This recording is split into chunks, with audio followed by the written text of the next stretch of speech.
노이는 바싹 마른 데다 목덜미에는 주름살이 쭈글쭈글했다. 열대 바다에서 반사된 따가운 햇빛 때문에 볼과 목 아래까지 거무튀튀한 반점이 가득했다. 두 손엔 낚싯줄에 걸린 고기를 떼어내느라 낚싯바늘에 찍혔다가 아문 흉터가 가득해 흉측해 보였지만 새로 생긴 상처는 없고 모두 오래된 상처였다. 그도 그럴 것이 그는 지난 84일 동안 고기를 한 마리도 구경하지 못했던 것이다. 이 노인의 몸에서 노쇠하지 않은 곳이라고는 오직 눈뿐이었다. 검푸른 바닷빛인 그의 눈은 언제나 밝고 힘차게 반짝였다. 안녕하세요. 서연책들 안의 서연입니다. 노인과 바다는 1952년에 발표한 미국 문학의 거봉 어네스트 해밍웨이의 중편 소설입니다. 이 작품을 발표한 이후 어네스트 해밍웨이는 노벨 문학상을 수상하게 되지요. 저는 이 책을 읽으면서 햇빛에 그을린 강한 눈빛에 패배를 모르는 노인의 모습이 계속 눈앞에 어른거렸는데요. 그러한 그가 바다에서 만나는 고기, 새, 별, 바람을 모두 그의 친구나 형제로 생각하고 그러함에도 고기를 잡아야 하는 현실과 잡은 고기에 대한 연민과 잡은 것이 죄일 것인가 고뇌하는 인간적인 모습이 참 인상적이었습니다. 또 강인하지만 외로운 그 노인의 옆에 소년이 있다는 것이었습니다. 노인이 앙상한 뼈만 남은 고기를 씻고 돌아와 잠들었을 때 소년은 그를 보며 소리내어 울지요. 그 소년이 지켜보는 가운데 잠이 든 노인은 사자꿈을 꿀 수 있다는 것이 얼마나 다행인가 하는 생각을 했습니다. 여러분들은 어떠하실런지요? 이야기 속으로 들어가 보실까요? 멕시코만의 바닷가에 조각배를 띄우고 낚시를 하며 혼자 사는 노인이 있었다. 그는 지난 84일 동안 고기를 한 마리도 낚지 못했다. 처음 40일 동안은 한 동네 사는 소년이 그를 도와주었지만 고기를 잡지 못하는 날이 계속되자 소년의 부모가 소년을 데려가 버렸다. 그의 부모는 노인이 살라오에 빠진 것이 분명하다고 믿었기 때문에 소년을 다른 배에 옮겨 타게 했다. 소년은 다른 배에 옮겨 탄 지 며칠 지나지 않아 커다란 고기를 3마리나 낚았지만 날마다 혼자 빈배로 돌아오는 노인이 안타까웠다. 그래서 노인이 돌아올 시간이 되면 언제나 바닷가로 마중을 나가 낚싯줄이나 갈고리, 작살, 돛대 등을 날라주었다. 노인은 바싹 마른 데다 목덜미에는 주름살이 쭈글쭈글했다. 열대바다에서 반사된 따가운 햇빛 때문에 볼과 목 아래까지 거무튀튀한 반점이 가득했다. 두 손엔 낚싯줄에 걸린 고기를 떼어내느라 낚싯바늘에 찍혔다가 아문 흉터가 가득해 흉측해 보였지만 새로 생긴 상처는 없고 모두 오래된 상처였다. 그도 그럴 것이 그는 지난 84일 동안 고기를 한 마리도 구경하지 못했던 것이다. 이 노인의 몸에서 노쇠하지 않은 곳이라고는 오직 눈뿐이었다. 검푸른 바닷빛인 그의 눈은 언제나 밝고 힘차게 반짝였다.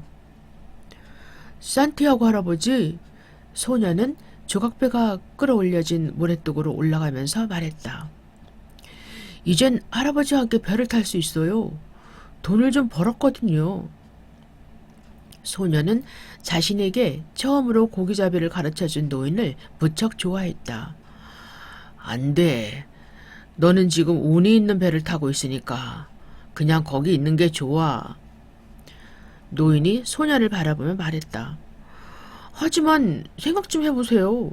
예전에 87일이나 고기를 잡지 못하다가 나중에 3주 동안 날마다 커다란 물고기를 잡았잖아요.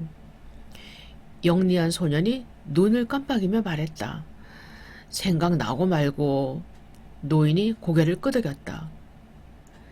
네가 떠난 게 내 고기 잡는 솜씨를 못 믿어서가 아니란 걸 잘 알지.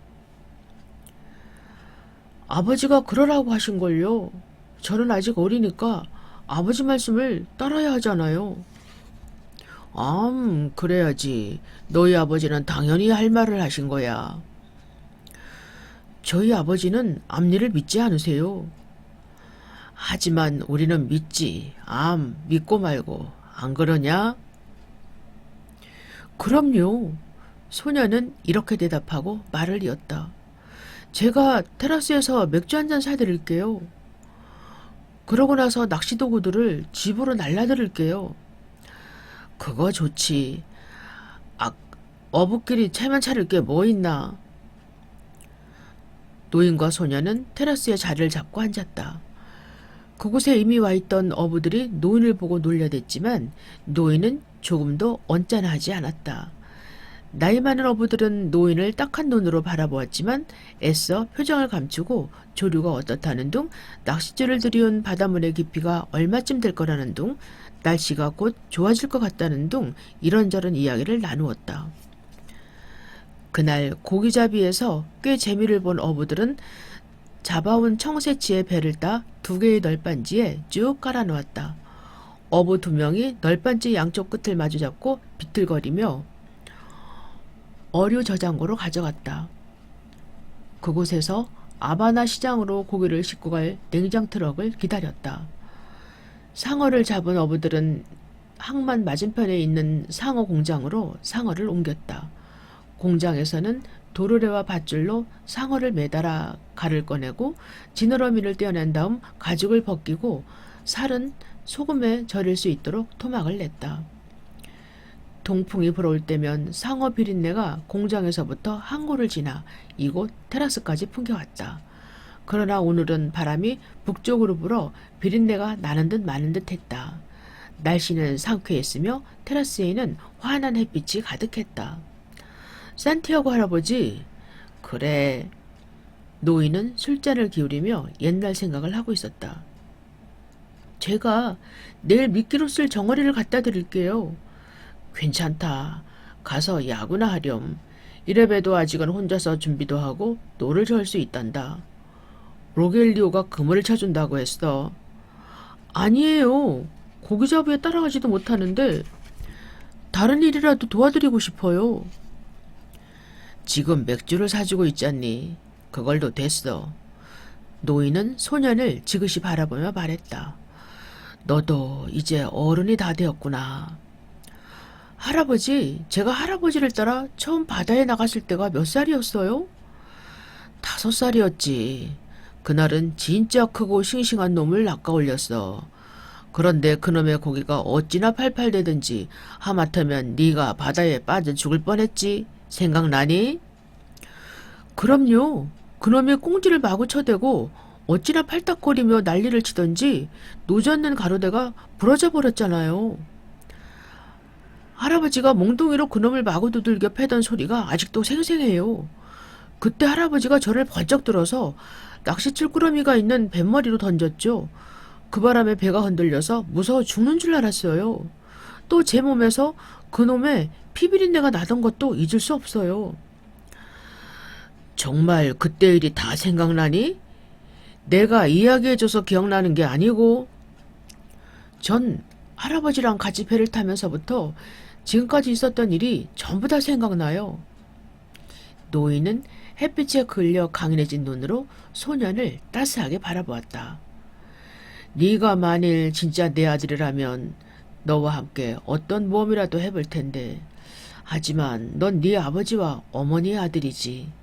더구나 지금은 운이 트인 배까지 타고 있으니. 할아버지, 정어리를 구해다 드릴까요? 미끼도 4마리 좀 구할 수 있어요. 아니다. 오늘치도 아직 남아있어. 소금에 절여 통에 담아두었단다. 싱싱한 걸로 4마리만 얻어다 드릴게요. 그렇다면 1마리만 가져오너라. 노인은 지금껏 희망과 자신감을 버린 적이 없었다. 따뜻한 바람이 불어오자 노인의 가슴 밑바닥에서 희망과 자신감이 다시금 솟아올랐다. 그럼 2마리요. 괜찮죠? 그래, 알았다. 2마리면 충분해. 노인이 고개를 끄덕였다. 그런데 설마 그걸 훔친 건 아니겠지? 훔쳤다고요? 소년이 펄쩍 뛰었다. 아니에요. 돈 주고 산 거예요. 그래, 고맙구나. 노인은 워낙 단순해서 언제 자기가 겸손해졌는지 생각할 줄도 모르는 사람이었다. 그러나 지금만큼은 겸손하다는 것이 결코 부끄러운 일도 아니며 자존심 상하는 일도 아니라고 생각했다. 조류가 이 상태로만 흐른다면 내일은 정말 날씨가 좋겠는걸. 노인이 바다를 바라보며 말했다. 내일은 어디로 나가시게요? 바다 멀리 나가봐야겠다. 바람이 바뀌면 돌아올 수 있는 거리 정도면 되겠지. 그래서 날이 밝기 전에 나갈 생각이야. 그럼 저도 배주인을 졸라 멀리까지 나가자고 해볼래요. 그래야 할아버지가 진짜로 큰 녀석을 잡으면 우리가 달려가서 도울 수 있잖아요. 내 주인은 멀리 나가는 걸 싫어할걸. 맞아요. 그렇지만 주인이 못 보는 걸 제가 볼 수 있거든요. 마치 새가 고기를 찾는 것처럼 말이에요. 그러니까 돌고래를 쫓아서 멀리 나가게 할 수 있어요. 네 주인 눈이 그렇게 나쁘냐? 거의 장남이나 마찬가지예요. 그거 참 이상하구나. 그 사람은 거북잡이 하러 나간 적이 없는데 거북잡이를 하면 눈이 상하거든. 할아버지는 전에 모스키토 해안에서 거북잡이를 여러 번 하셨는데도 아직 눈이 좋으시잖아요. 나야 뭐 워낙 별난 늙은이니까. 맞아요. 아직도 힘이 넘치시는걸요. 그렇지만 지금 당장 큰 고기가 걸린다면 할아버지 혼자서 감당해낼 수 있을까요? 물론이지. 게다가 내겐 여러 가지 기술이 있거든. 할아버지, 우리 이제 집으로 고기 잡는 도구를 나르기로 해요. 소년이 재촉했다. 그래야 제가 투망을 들고 정어리를 잡으러 갈 수 있을 테니까요. 그들은 조각배에서 고기잡이 도구를 집어들었다. 노인은 돛대를 어깨에 메고 소년은 단단히 꽂 낚싯줄을 감아 넣은 나무 상자와 갈고리, 창에 꽂힌 작사를 들어 날랐다. 미끼가 든 통은 커다란 고기를 잡아 올렸을 때 날뛰는 고기의 힘을 빼는 데 쓰는 몽둥이와 함께 배의 고물 널빤지 밑에 넣어두었다. 물론 노인의 물건을 훔쳐갈 사람은 아무도 없지만 돛과 낚싯줄이 밤이슬에 상할지도 모르니까 집에 갖다 두는 편이 더 나았다. 노인도 이곳 사람들이 자기 물건을 훔쳐가지는 않을 거라고 생각했지만 그렇다고 갈고리나 작사를 배 안에 그냥 두면 쓸데없이 남을 유혹에 빠뜨릴 수 있어 좋지 않다고 생각했다. 두 사람은 나란히 걸어가서 노인의 오두막 안으로 들어갔다. 노인은 돛대를 벽에 비스듬히 기어다여 놓고 소녀는 그 옆에 나무 상자와 갈고리, 작사를 내려놓았다. 돛대는 오두막의 단칸방 길이만큼이나 길었다. 노인이 살고 있는 이 오두막은 이곳 사람들이 구하노라 부르는 대왕 야자수 잎으로 만든 것이다. 방 안에는 침대 하나, 식탁 하나, 의자 하나가 놓여 있고 더러운 마루 위에는 밥 짓는 화덕이 하나 있을 뿐이었다. 질긴 구하노 잎을 여러 겹 덮어 평평하게 만든 갈색 벽에는 예수와 성모 마리아의 초상화가 하나씩 붙어 있었다. 그것은 죽은 아내의 유물이었다. 예전에는 아내의 빛바랜 사진도 함께 붙어 있었다. 그러나 노인은 그 사진을 볼 때마다 너무나 쓸쓸하고 외로워서 방 한 구석의 선반 위에 있는 깨끗한 셔츠 밑에다 넣어두었다. 뭐 좀 드실 거라도 있나요? 소년이 물었다. 생선과 누런 쌀밥 한 그릇이 있지. 너도 좀 먹을래? 아니요. 저는 집에 가서 먹을래요. 불 좀 피워드릴까요? 아니다. 이따 내가 피우지 뭐. 아니면 그냥 찬밥을 먹어도 되고. 그럼 제가 투망 좀 써도 돼요? 그러려무나. 하지만 노인에게는 투망이 없었다. 소년은 노인이 언제 투망을 팔아버렸는지 알고 있었다. 그러나 그들은 매일매일 이런 식으로 상상하며 대화를 나누곤 했다. 물론 오두막에는 쌀 한 톨은커녕 생선 한 마리조차 없었다. 소녀는 이런 사실을 너무나 잘 알고 있었다. 85란 행운의 숫자야.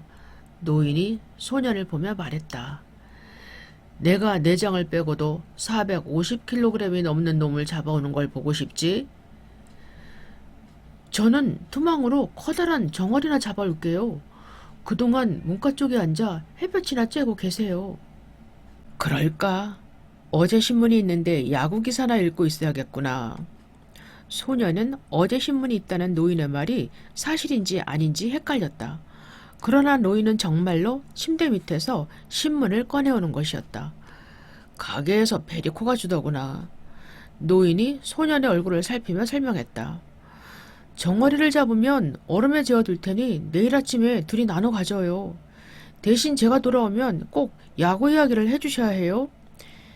양키스가 이길 게 뻔해. 하지만 클리블랜드의 인디언스도 만만치 않은 팀이라고요. 얘야, 양키스 팀을 믿어라. 위대한 디마지오 선수가 있잖아. 그렇지만 디트로이트의 타이거스 팀과 클리블랜드의 인디언스 팀도 만만치 않을걸요. 그랬다간 신시내티의 레즈 팀이나 시카고의 화이트삭스 팀까지 무서워하겠구먼. 어쨌든 할아버지가 잘 보고 계시다가 제가 돌아오면 말씀해 주세요. 그건 그렇고 우리 끝번호가 85인 복권을 한 장 사는 게 어떻겠니? 내일이 바로 고기를 못 잡은 지 85일째 되는 날이잖아. 네, 그렇게 하세요. 소년이 고개를 끄덕이며 말했다. 할아버지가 굉장한 기록을 세웠던 87은 어때요? 그런 일은 두 번 다시 없을 거야. 그런데 85로 끝나는 복권을 살 수 있을까? 주문하면 돼요. 그럼 한 장만 살까? 2달러 25센트지 아마. 그런데 누구한테 돈을 꾸지? 그건 문제 없어요. 2달러 50센트쯤은 제가 얼마든지 빌릴 수 있어요. 나도 꿀 수야 있지. 하지만 난 그러기 싫구나. 처음에는 꾸어오지만 다음에는 구걸하게 되니까. 할아버지는 우선 몸이나 따뜻하게 녹이고 계세요. 소년이 걱정스러운 듯 말했다. 지금이 9월이라는 걸 생각하셔야죠. 9월은 큰 고기가 잡히는 달이지. 5월은 누구나 어부 행사를 할 수 있을 만큼 고기가 많은 달이고. 노인이 말했다. 그럼 저는 가서 정어리를 잡아올게요. 소년은 오두막집을 떠났다.